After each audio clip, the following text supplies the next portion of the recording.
구약성경 1027쪽 이사야 48장 17절로 19절 말씀 제가 받들어 읽겠습니다.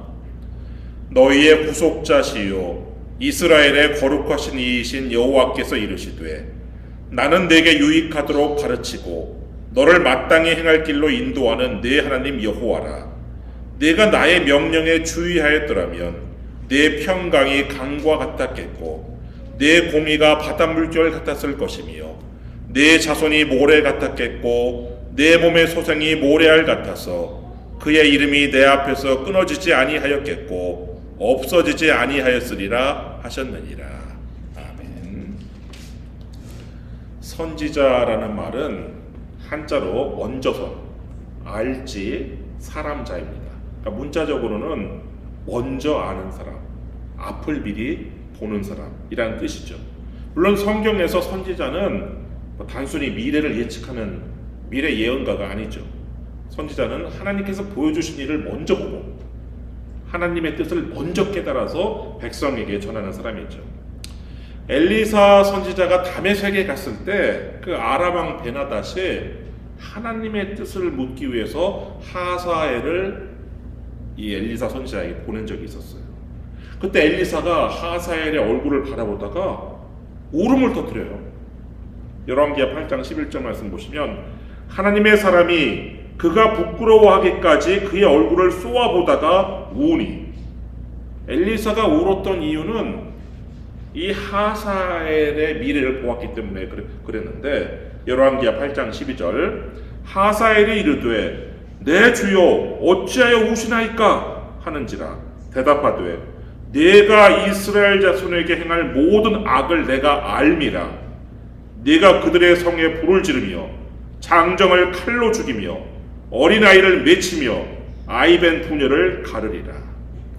엘리사의 눈에는 아직 일어나지 않은 일이 이미 보였어요. 근데 이것은 인간적인 통찰력이 아니라 하나님께서 알려주신 계시였죠. 선지자는 하나님께서 먼저 보여주신 것을 먼저 아는 사람이 선지자인데 이사야도 그러했어요. 이사야는 당시의 강대국 아수르가 아니라 훗날 바벨론에 의해서 예루살렘이 무너질 것을 보았어요. 이사야 39장 6절 말씀 보시면 보라 날이 이르리니 네 집에 있는 모든 소유와 네 조상들이 오늘까지 쌓아둔 것이 모두 바벨론으로 옮긴 바 되고 남을 것이 없으리라. 당시 사람들의 눈에는요 바벨론은 아직 위협적인 나라가 아니었어요. 그러나 하나님의 말씀을 받은 이 이사야는 역사의 뒤편에서 일하시는 하나님의 계획을 보았어요. 반면에 거짓 선지자는 보지 못해요. 그들은 현실의 안전만 바라봤어요. 여호와의 성전이 있으니까 예루살렘은 결코 무너지지 않을 것이다 이렇게 말을 했어요. 예레미야 7장 4절 너희는 이것이 여호와의 성전이라 여호와의 성전이라 여호와의 성전이라 하는 거짓말을 믿지 말라. 거짓 선지자들은요 성전은 보았지만 하나님은 보지 못했어요. 거짓 선지자들은 하나님의 심판을 보지 못하고 백성들에게는 평강하다 평강하다고 외쳤어요. 예레미야 6장 14절 그들이 내 백성의 상처를 가볍게 여기면서 말하기를 평강하다 평강하다 하나 평강이 없도다. 그러나 거짓 선지자들이 선포한 평강은요 참된 평강이 아니었어요. 여러분 하나님의 명령에 귀를 기울이지 않는데 어떻게 참된 평강이 있을 수 있겠어요? 예레미야 7장 9절 10절 말씀 보시면 너희가 도둑질하며 살인하며 간음하며 거짓 맹세하며 바알에게 분향하며 너희가 알지 못하는 다른 신들을 따르면서 내 이름으로 일컬음을 받는 이 집에 들어와서 내 앞에 서서 말하기를 우리가 구원을 얻었나이다 하느냐 이는 이 모든 가증한 일을 행하려 함이로다. 하나님의 계명을 마음에 두지 않고 도둑질하고 살인하고 간음하고 거짓 맹세하면서 우상을 섬기면서 어떻게 하나님의 평강을 누릴 수 있겠어요? 아무리 성전에 와서 우리가 구원을 얻었나이다 라고 외쳐도 하나님 앞에서 회개하지 않는 삶에는 참된 평강이 없는 것이죠. 하나님께서는 과거 실로 성소를 버리셨던 것처럼 예루살렘 성전도 심판하실 것이고, 북왕국 이스라엘을 멸망시킨 것처럼 남왕국 유다도 심판하실 것이라고 말씀을 하시는데, 예레미야 7장 14절 15절 말씀 보시면, 그러므로 내가 실로의 행함같이 너희가 신뢰하는 바 내 이름으로 일컬음을 받는 이 집 곧 너희와 너희 조상들에게 준 이곳에 행하겠고, 내가 너희 모든 형제 곧 에브라임 온 자손을 쫓아낸 것 같이 내 앞에서 너희를 쫓아내리라. 여러분, 참된 평강은요 무슨 거짓된 위로에서 오는 것이 아니에요. 그리고 뭐 성전 건물이라든지 법궤라든지 이런 성물에서 오는 것도 아니에요. 하나님의 말씀에 귀를 기울이고 그 말씀 안에 거할 때 주어지는 하나님의 선물이죠. 그래서 하나님께서 오늘 본문에서 이렇게 말씀을 하시는 거예요. 18절 말씀 보시면, 내가 나의 명령에 주의하였더라면 내 평강이 강과 같았겠고 내 공의가 바닷물결 같았을 것입니다. 하나님의 명령에 주의하는 사람에게 평강은 강처럼 끊이지 않고 흘러요. 그리고 삶 속에서 풍성한 공의의 열매로 나타나죠. 반면에 우리가 악을 행하면 아무리 우리가 하나님을 믿는다고 고백해도 우리에게는 참된 평강이 없어요. 22절 말씀 보시면, 여호와께서 말씀하시되 악인에게는 평강이 없다 하셨느니라. 여러분, 당시 유다 백성들이 뭐 하나님을 섬기지 않았던 것이 아니에요. 하나님을 몰랐던 사람들이 아니에요. 1절 말씀 보시면 이사야 48장 1절, 야곱의 집이여 이를 들을지어다. 너희는 이스라엘의 이름으로 일컬음을 받으며 유다의 허리에서 나왔으며 여호와의 이름으로 맹세하며 이스라엘의 하나님을 기념하면서도 진실이 없고 공의가 없도다.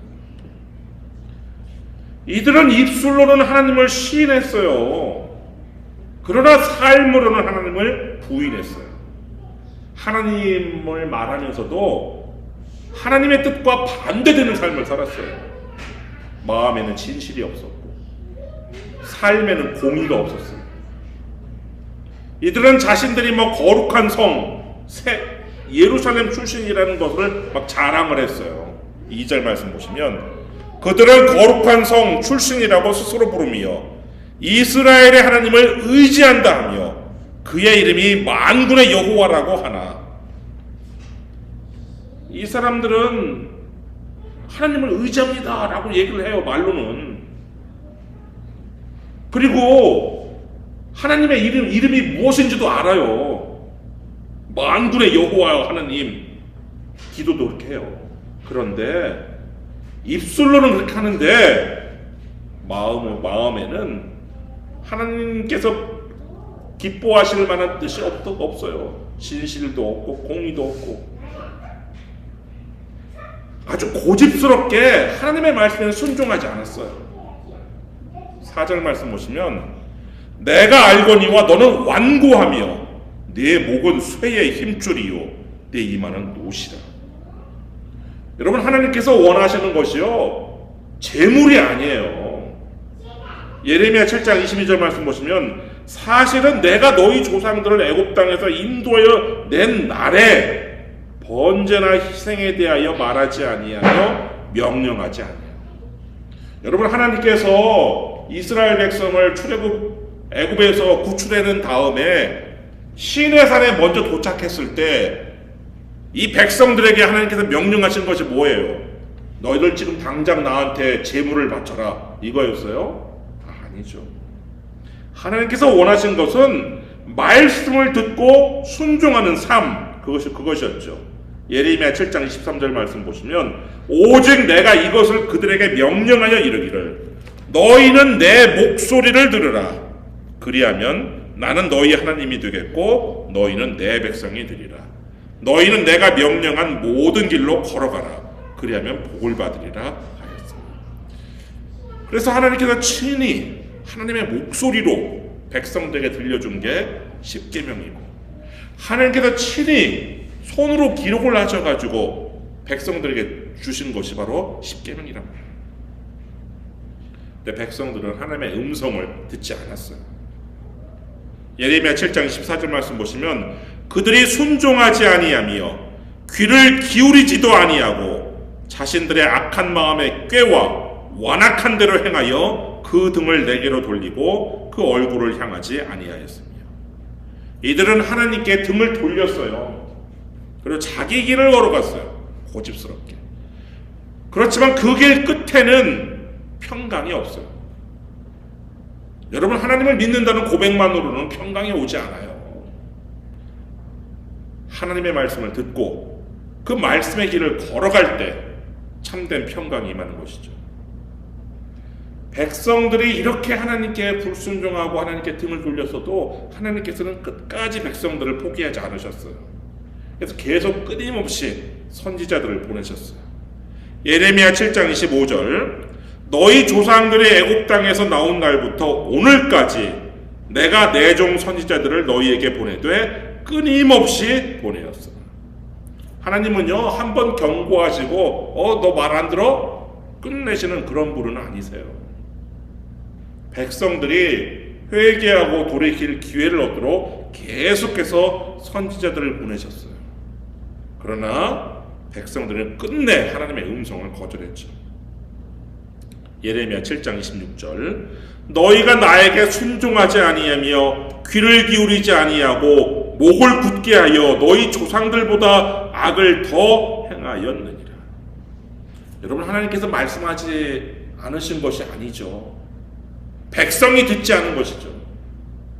하나님께서 침묵하신 것이 아니에요. 백성들이 귀를 막은 것이에요.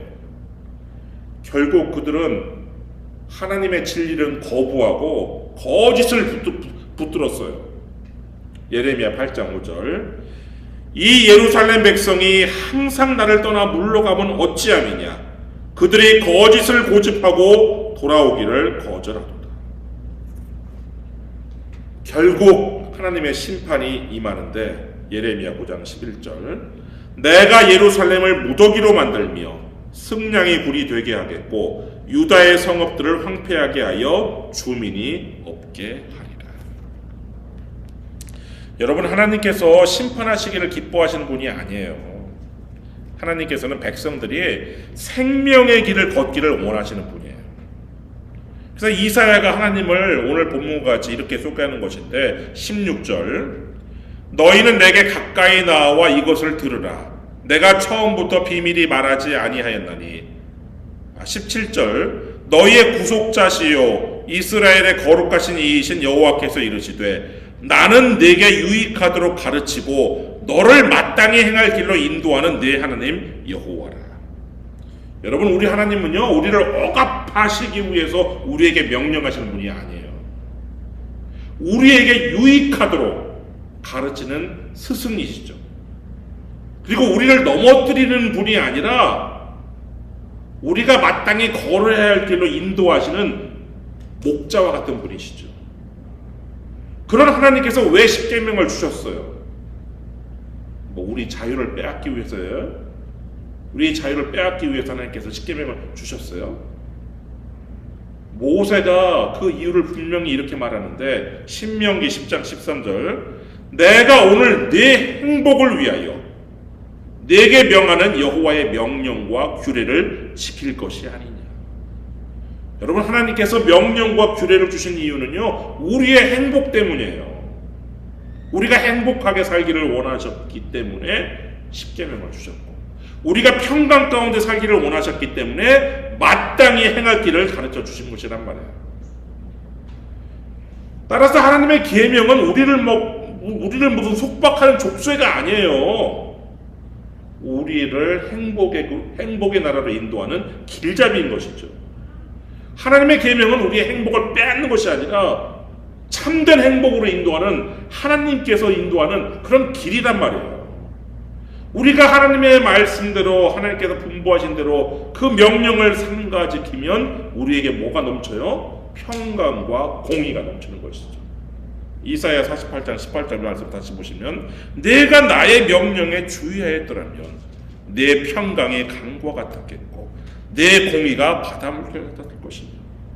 여기서 공의는요, 공평할 공에 옳을 의자예요. 공평하고 올바른 것. 이런 공의가 어떻게 넘치느냐? 하나님의 명령에 주의할 때 공의가 넘치는 거예요. 우리 삶 가운데, 우리 가정 가운데, 우리 교회 가운데, 우리 공동체 가운데, 커뮤니티 가운데, 우리 나라 가운데 넘치는 것이죠.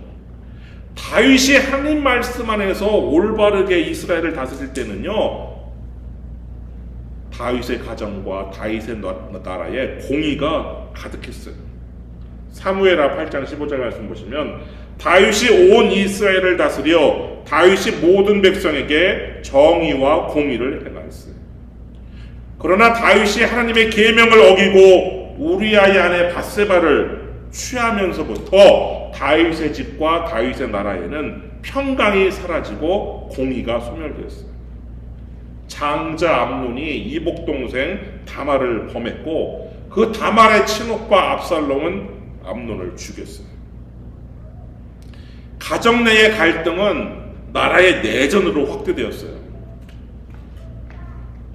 압살롬은 반역을 일으켜서 아버지를 밀어내고 그 자리를 차지하려 했고, 유다 지파를 제외한 이스라엘 지파들이 이 압살롬을 따랐어요. 압살롬의 죽음 이후에도 갈등은 끊이지 않았어요. 이스라엘 사람들은 다시 세바라는 불량배를 따르면서 다윗에게 등을 돌렸어요. 사무엘하 20장 2절, 이에 온 이스라엘 사람들이 다윗 따르기를 그치고 올라가 비그리의 아들 세바를 따르나 유다 사람들은 그들의 왕과 합하여 요단에서 예루살렘까지 따르니라. 물론 세바의 반역도 진압이 되었어요. 그러나 세바의 외침, 우리가 다윗에게서 받을 유산이 없도다, 이새의 아들아 너는 네 집이나 돌아보라, 이 외침이 훗날 북이스라엘이 다윗 왕조를 떠나는 분열의 씨앗이 되었죠. 이렇게 평화가 사라지고 전쟁의 소용돌이 속에 온 나라가 있을 때 공의도 실종되었어요. 그렇게 정의와 공의를 행했던 다윗이, 백성들에게 정의와 공의를 행했던 다윗이 이제는 공의롭지 못하게 판결을 내려요. 무비보셋에 대한 이 시바의 거짓 보고를 듣고 이 다윗이 공정하게 판단하지 못했어요. 그래서 무비보셋의 모든 재산을 시바에게 주었어요. 빼앗았다가. 또한 다윗의 신하 요압은 자신의 권력을 지키기 위해서 자신의 사촌형 아마사를 칼로 죽였어요. 공평해야 할 곳에서 불공평이 나타나고 올바라야 할 곳에서, 의롭게 올바라야 할 곳에서 욕심과 권력이 앞섰단 말이에요. 근데 그 시작이 뭐예요?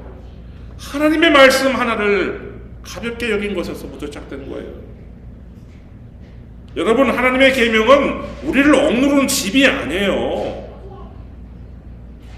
하나님의 계명은 평강으로 가는 길이고, 하나님의 말씀은 우리를 공의로 인도하는 길이란 말이에요. 우리가 하나님의 말씀 안에 거하고 하나님의 계명에 주의할 때 평강은 강처럼 흐르고 공의는 바다 물결처럼 넘실대는 것이죠. 여러분, 가정에 평화와 공의가 넘치고 교회에 화평과 정의가 충만할 때 그곳은 하나님의 나라를 미리 경험하는 곳이 되는 것이에요. 여러분, 하나님의 나라, 천국이 어떤 나라예요? 성경은 하나님의 나라를 이렇게 정의를 하는데, 로마서 14장 17절, 하나님의 나라는 먹는 것과 마시는 것이 아니요 오직 성령 안에 있는 의와 평강과 희락이라. 하나님의 나라는요, 성령 안에서 하나님과 바른 관계를 누리고 하나님께서 주시는 평강과 기쁨을 경험하는 곳, 그곳이 어디가 됐든, 초막살이가 됐든 궁궐이 되었든, 그곳이 어디가 되든 그곳이 바로 하나님의 나라 천국이란 말이에요. 여러분, 그렇다면 여러분 가정 안에서 어떻게 천국을 경험할 수 있겠어요? 그 길은 멀리 있지 않아요. 하나님의 말씀에 귀를 기울이고 하나님의 명령에 주의하는 것이죠. 하나님의 말씀 안에 거할 때 하나님께서 여러분의 가정에 평강을 강처럼 흐르게 하시고 공의를 바다 물결처럼 넘치게 하시는 것이죠. 그리고 하나님께서는 거기에다가 하나 더 기쁨을 주시는데 생명을 통한 기쁨을 주셔요. 19절 말씀 보시면 내 자손이 모래 같았겠고 내 몸의 소생이 모래알 같아서 그의 이름이 내 앞에서 끊어지지 아니하였겠고 없어지지 아니하였으리라 하셨습니다. 하나님께서는요 단순히 오늘의 평안만 주시는 분이 아니에요. 다음 세대까지 이어지는 복과 기쁨을 주시는 분인데 이렇게 자녀를 하나님의 계명에 주의하는 사람들에게 하나님의 명령에 순종하는 사람에게 자녀를 주시는 기쁨뿐 아니라 자식의 자식을 보는 기쁨도 허락을 해주시는데 시편 128편 6절 내 자식의 자식을 볼지어다 이스라엘에게 평강이 있을지어다. 그러나 이러한 복은 우연히 주어지는 것이 아니에요. 하나님을 경외하면서 하나님의 길을 걷는 자에게 주시는 언약의 복이죠. 시편 128편 1절 여호와를 경외하며 그의 길을 걷는 자마다 복이 있도다. 사랑하는 성도 여러분, 하나님의 말씀에 귀를 기울이세요. 하나님의 명령에 주의하세요. 그럴 때 하나님께서 여러분 심령과 여러분 가정 가운데 평강을 주시고 공의를 세우시며 성령 안의 희락을 충만하게 하시는 것이죠. 여러분 모두 하나님의 명령에 주의함으로 평강과 공의를 누리시기를 주님의 이름으로 축원합니다. 기도하겠습니다.